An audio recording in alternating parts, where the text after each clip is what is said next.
and welcome to our spring knit along called Slipping into Spring. This is week 1. It's also cast on day, which to me is the most exciting day of the week when I have a new project to cast on.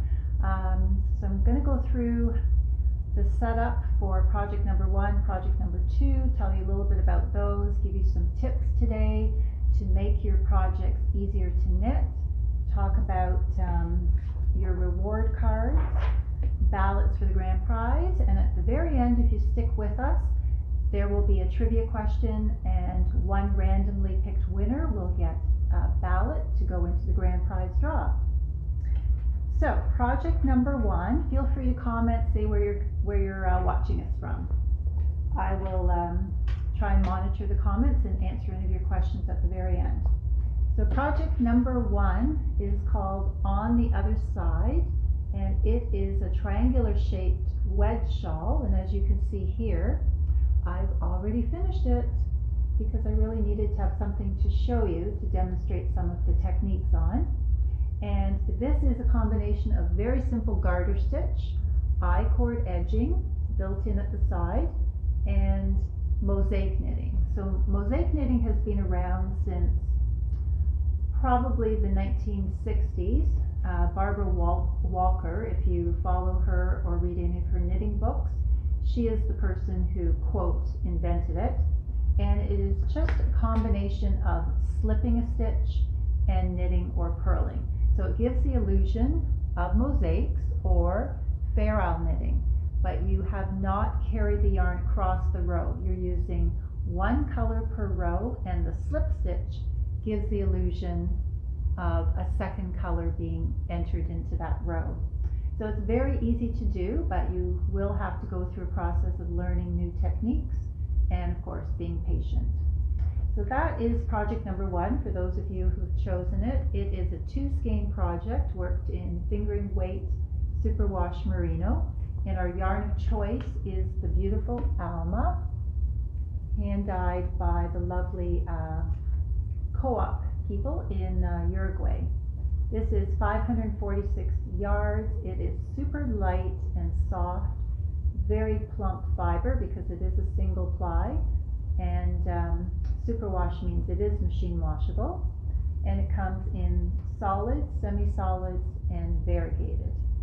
So I can show you some of those colors a bit closer to the camera, and if you go onto the event page as well, you'll see that we've posted lots of combos for inspiration. The colors that I've chosen for my version of On the Other Side is one color named Charity, which is a bright sunshine gold, semi-solid. That's how much I had left. And the second color is called Commitment, and it is a multicolor tonal, multicolor variegated, I would say.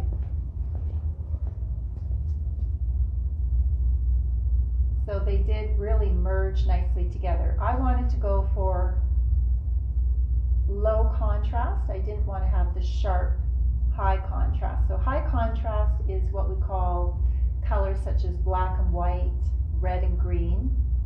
And low contrast are colors that might blend together because they have similar shading in one of the skeins. Hi Janet, thanks for joining us. Hi Sheila, thanks for watching from Toronto. So I'll bring the shawl closer to the screen because I'm sure you'll want to see what it looks like before you actually get it cast onto your needles. It's a very large shawl, but extremely light. And all the mosaic or slip stitch detail is worked at one end as you knit across the row. The rest of the row is just an expanse of garter stitch, which is knitting every row. So you're doing 2 rows of color A and 2 rows of color B. And I've actually started down at this tip. So there you've got the garter stitch border on the right side, the beginning, and the built-in I-cord border, which stops the edge from curling, and gives a nice bit of elasticity. And you'll notice that it takes a while before you see the color definition. So you may just knit a couple inches today or tomorrow and think, oh, I don't have enough contrast. But if you give it time, you're going to see the magic really happens, and the mosaic stitch pattern will materialize. So be patient. Now the pattern is showing tassels added at the 2 points. I haven't decided if I'm going to do that yet, but let me know what your thoughts are on adding tassels or just leaving it plain as is, because I do have enough yarn left. Okay, and project number 2 is called Felicitas, and it's the arrow sweater. Both projects are by the same designer who's well known for her mosaic technique designs, and that's Lisa Hans. Will tell you a little bit more about her in the coming weeks, because we are here for 4 weeks, so we have lots to share. So this is a top-down sweater, and it has quite a few design elements. So it's worked from the shoulder down, back and forwards, completely seamless though. So there are short row shapings to begin with, increases, casting on for the width of the neck, and then you get into the 2 row stripes with your main and contrast color, and then right into this pretty arrow pattern, which is worked in the mosaic or slip stitch technique, and then back into the 2 row stripes for the body, and transitioning very gently into a small lace pattern in the color block, and then a twisted rib. Sleeves are picked up and knit down, so you can modify. You can do a shorter sleeve, 3/4 sleeve, or the full length.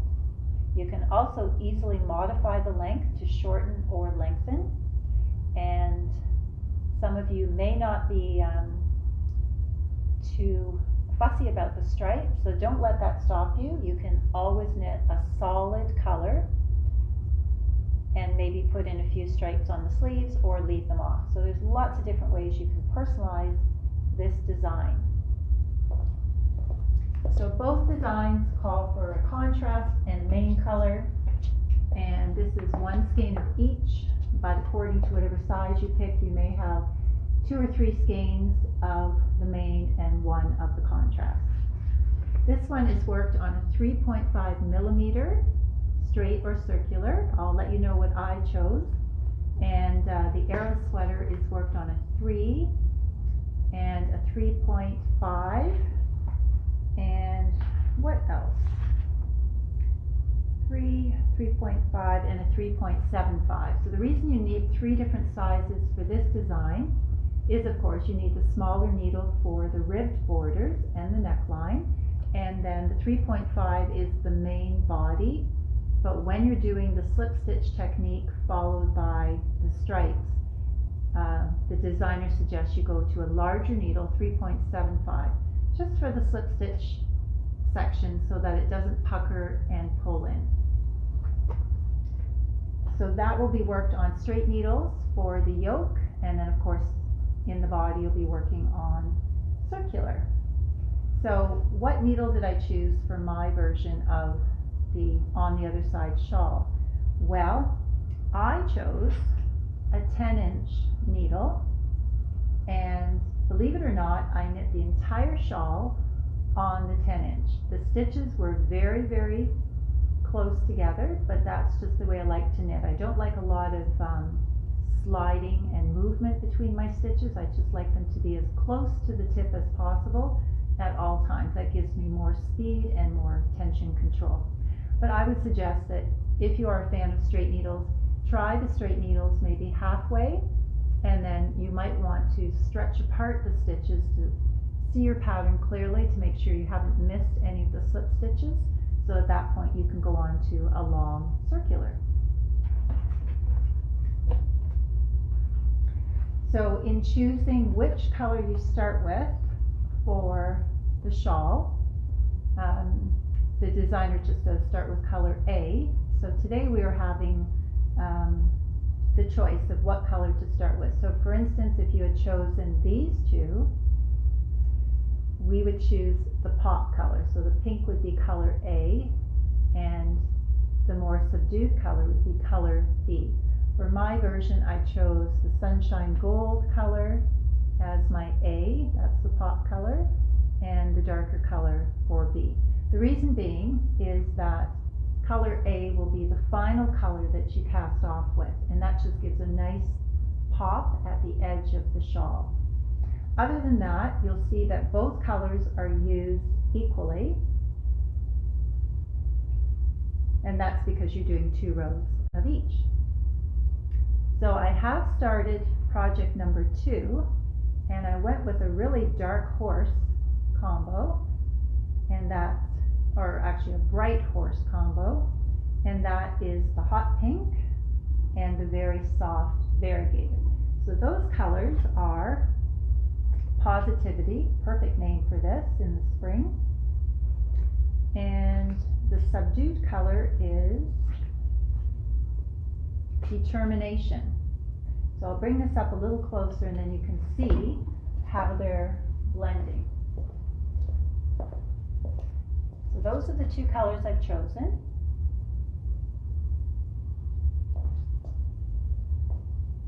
Hi Tammy, I hope you're not getting a snowstorm in Stratford today.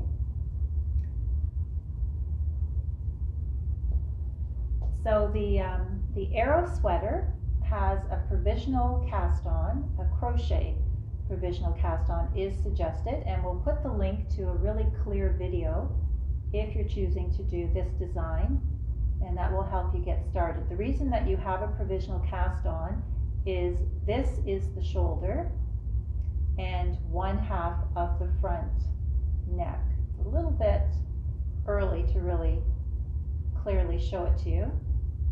So the provisional stitches will allow us to pick up the live stitches after we finish the front yoke and then work down into the back. So there won't be any seam at the shoulder, which is quite nice.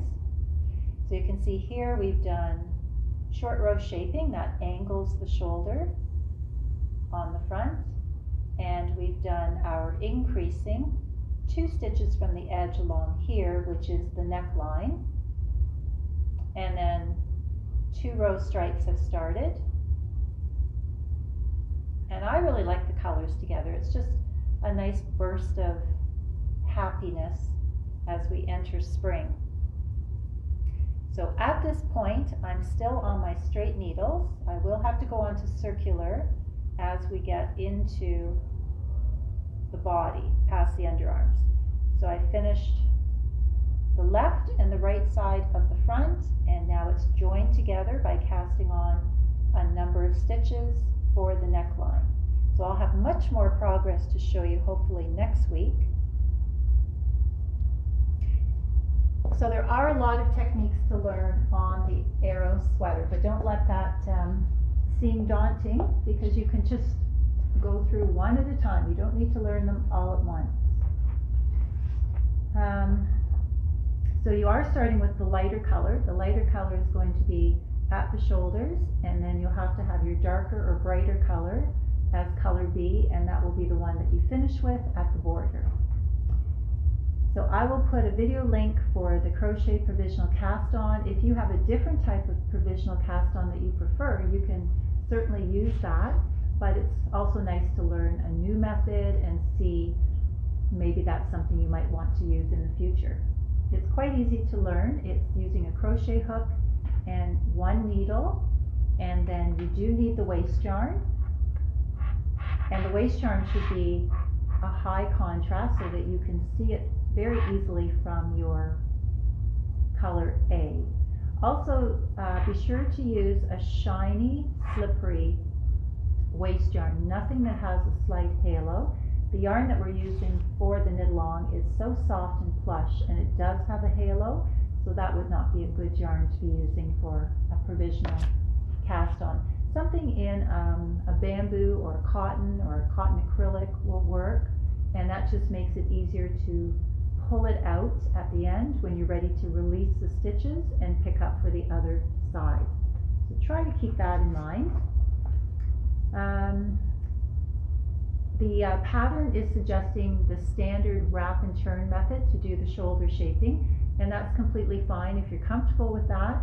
In the last few knit-alongs, we have suggested using the German short row method as an alternative, and I'll post a link in the event page with a description of how to do the German short row. It's much quicker, it's completely invisible from the right side and the wrong side, so it's worth learning. And the only thing you have to remember, if you choose to do the German short row in place of the standard wrap and turn, that in this pattern, if it says knit 3 stitches, wrap and turn, you'll knit 4 stitches.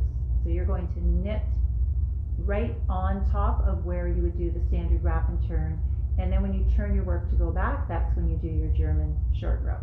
That's all you have to remember. Just knit 1 extra stitch. If it says knit 4, you knit 5. If it says knit 6, you knit 7. And for the final finish on the arrow sweater, there is a I-cord. There will be an I-cord bind off for the neckline. So that will look very similar to the I-cord that's featured on the edge of this shawl. That just gives it a nice tubular edge. It won't roll, and some elasticity when you pull it over the head. So tips that I can mention for the shawl on the other side, which by the way is a great name since we are almost on the other side of winter. So tips for the shawl. Tension is not as important as it is on the sweater, of course, so 3.5mm needles should be standard if you're a loose knitter or tight knitter, and you'll have plenty of yarn. I think what you'll find right away when you start working the tip of the shawl is that you are going to be slipping your mosaic stitches on the wrong side. So a good rule of thumb, and she does mention the pattern, is your odd rows.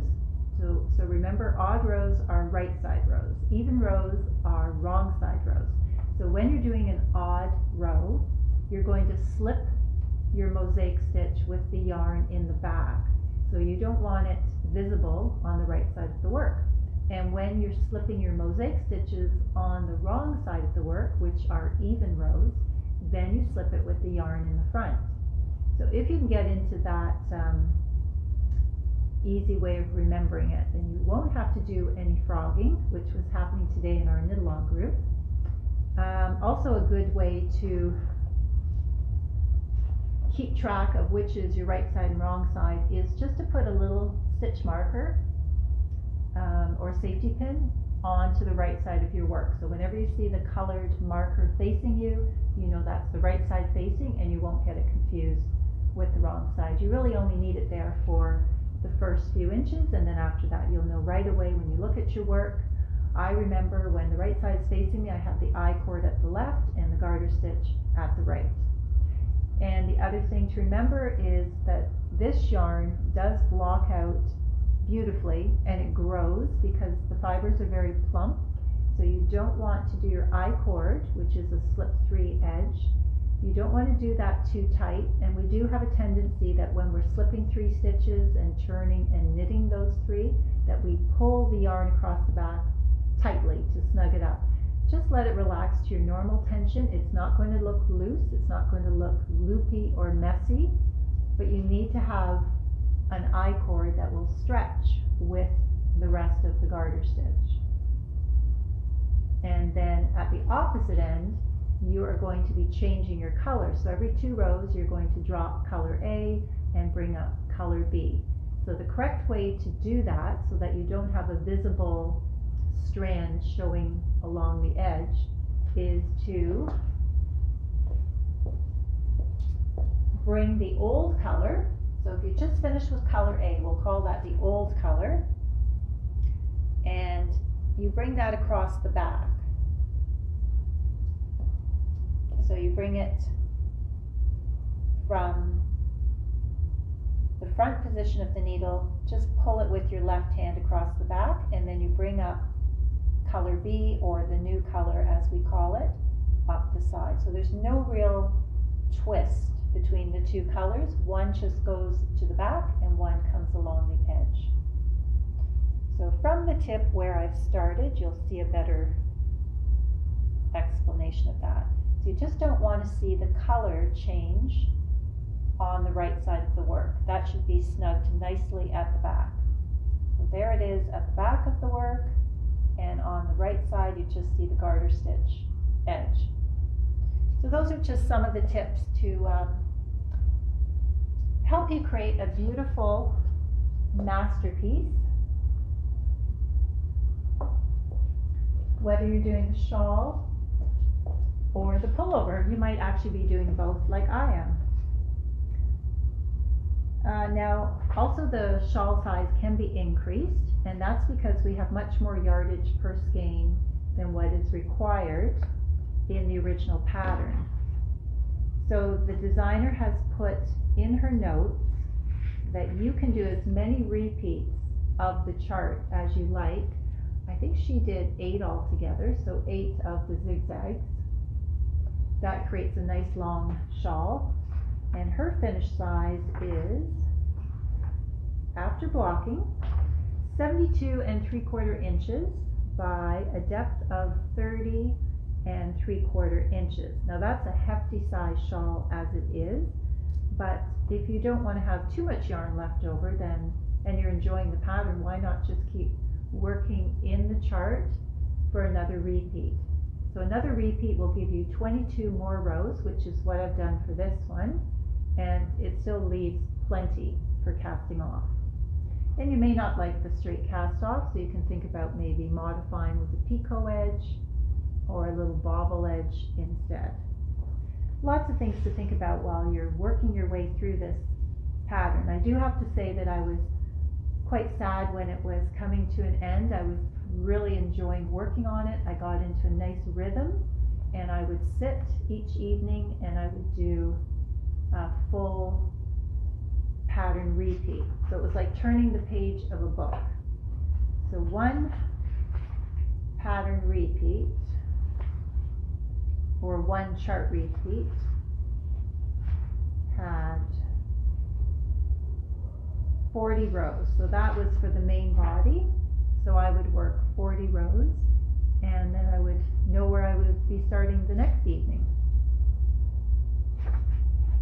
Also try to get some of the little sticky highlighter tabs that we always mention in our previous knit-alongs, and that will just keep you on track, because the rows, you may think you know the pattern off by heart, but the rows always throw in something to keep you on your toes.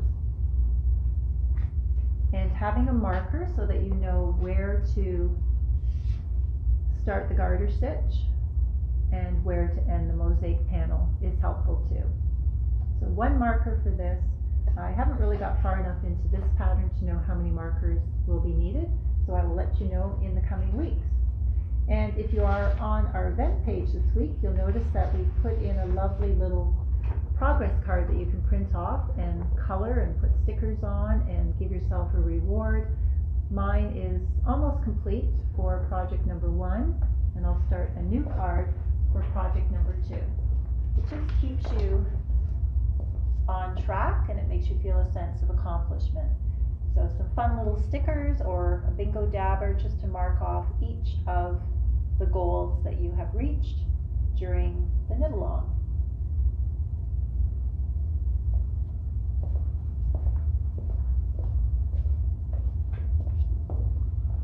Now, is anyone cast on early today?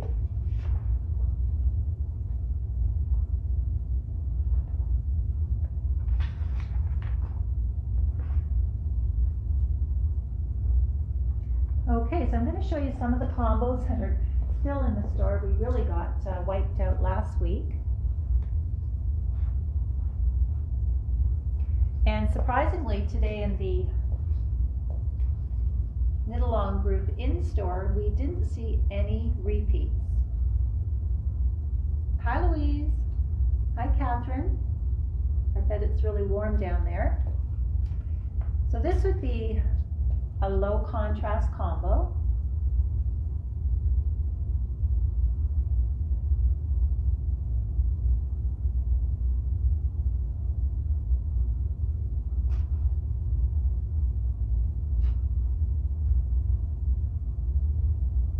And this would also be classified as low contrast because you can see, even though the lighter color has long stretches of pale sky blue, it does have some shades that would run into the dark gray, which is not a bad thing. That makes it very artistic and unexpected. Now this combination would be what we consider high contrast because the two colors are very different.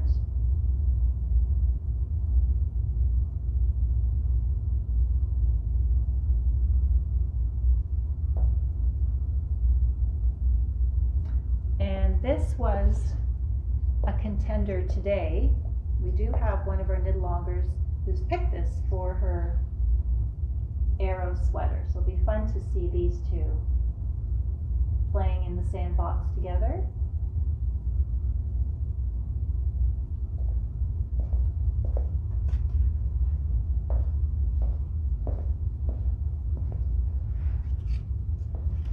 And then this would be high contrast as well. You've got almost a fluorescent or neon pink softened by a medium gray tone.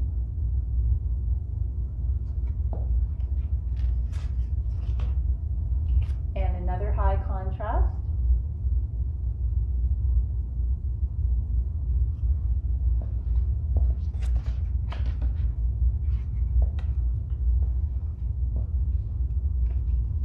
And this one has been popular. This would be the low contrast because you can see the pops of gold in here will blend with the main color.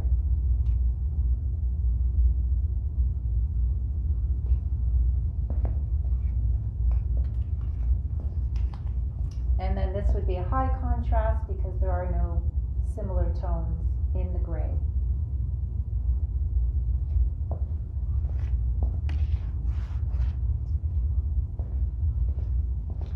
So those are just a few ideas. It's never too late to join the knit along, and even though we do every Friday at 5 p.m. for 4 weeks, you can just continue along. You can watch the videos anytime.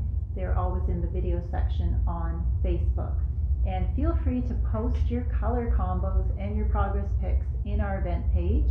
The comments and the posts are open to anyone who's joined the knit along. So now let's get to our trivia question. So everybody who has joined has a ballot in our ballot box, and I will show the prize hopefully next week. So the trivia question is just to give you an extra chance of winning if you are our randomly picked winner. Take a guess or phone a friend and post in the comments. Which country has the most knitters? So to help you in guessing that, let's rule out United States and let's rule out Canada. Canada actually is number 4 on the list, but we're looking for which country is number 1. That means the most knitters per capita. And it will surprise you to know which country it is. It was very surprising when I read the statistics. So I hope everybody has a great weekend and is casting on this afternoon or tonight. And I have to warn you, it's very addicting once you start mosaic knitting. You get into a rhythm and you feel like you're conducting an orchestra. If you put classic music on the background, your fingers will start to get into this knit, slip, knit, slip, knit, slip. And you won't be able to put your knitting down. It's like reading a good book. And that's the kind of project that we really anticipate and enjoy and just don't want to see it end. So I will be back next Friday at 5 p.m. and I'll move into further tips for the arrow sweater And if you have any questions, I'll be able to answer them about on the other side. Thanks so much for watching and have a great weekend.